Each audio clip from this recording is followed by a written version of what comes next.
Greetings. My name is James Curtis Geist, and I've been a history teacher for 20 plus years. I've been writing since 2016, and I love my coffee, and I love my Dr. Squatch Cologne. I'm going to be talking about my grandfather today, and thank you. If you like my stories, please like and subscribe. I'm going to talk about my grandfather, James Curtis Short. He passed away in 2007 at age 83. He was married to Virginia, to my grandmother, Virginia Short, for 63 years. He used to work at Fuller Cement Company. He had 2 patents. He was an engineer. He studied at Penn State. He liked to play tennis. I think he won the tennis championship when he was 19 in Allentown. He was the tennis champion of Allentown, and so his patent, he invented a vacuum that would move the cement from a ship to a silo that would be on the land. So he was a smart guy. He was a funny guy, and I want to share. I'm going to share 3 stories, and the first is about his dog. When he was growing up, when he was going to and from school, there were a group of guys who started bullying him, and so he had a dog, and I don't know what kind of dog it was, but its name was Queenie. And on one particular day, on his way to school, he brought his dog with him, and when the kids started walking towards him, he pointed at them and said, "Sick." And the dog went after him.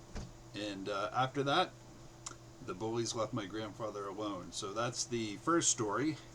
The second story, he served in World War II. He was in the Merchant Marine. He said he didn't want to be in the Army because he didn't want to march. So the Merchant Marines used to take the troops and the supplies from America to Europe and back. So he went to Kings Point, where President Jimmy Carter went to, which is in Long Island, and when he graduated, they told him to go to a building in New York City and that he would be assigned a ship. So he had studied, he was a navigator. So he goes to this room, and there's 5 gentlemen sitting there, and all the men are assigned a ship, and then they say to my grandfather, "Well, we don't have any more ships. Come here tomorrow, and we'll assign a ship to you." Okay. So he reports the next day, and he's sitting there looking, and there's several gentlemen in there, and he's looking, and there's a guy in the room who was there the day before. So my grandfather looks at him and says, "Excuse me, I thought you were assigned a ship yesterday." He goes, "Oh, I was."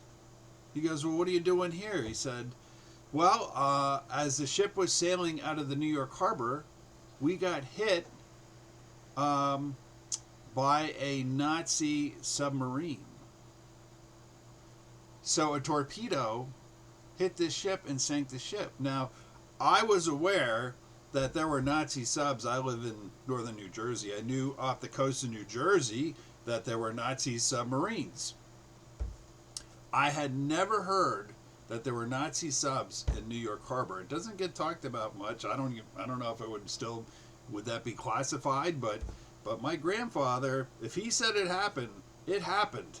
So that's a very interesting story. And then my last story is about my grandfather and the congressman. So he worked for Fuller Cement Company, and they used to send him around the world. He was a very good salesman, very good sense of humor, and so they needed him to talk to the congressman about something. So he goes to the Lehigh Valley Airport. He is standing in line, getting ready to go on the plane. He was planning on meeting the congressman down in Washington, D.C. in the congressman's office. So an airline stewardess makes a announcement and says, "Oh, I'm sorry, the plane is full. We need one person to if one person will wait for the next flight, we'll give you a free ticket. So this gentleman raises his hand, says, I'll take that ticket. My grandfather flies to Washington, D.C., takes a taxi to the congressman's office. So he goes in the office. The secretary says, oh, yeah, the congressman is going to meet with you. He's been delayed, but he'll be here shortly. And 2 hours later, the congressman walks in, and it turns out the guy at the AB airport, the Allentown Bethlehem Easton Airport, who raised his hand for the free ticket, turned out to be the congressman. So, yep, Grandpa Short, I miss you, and I'm so grateful that you were in my life and for the many memories that I have of you. And I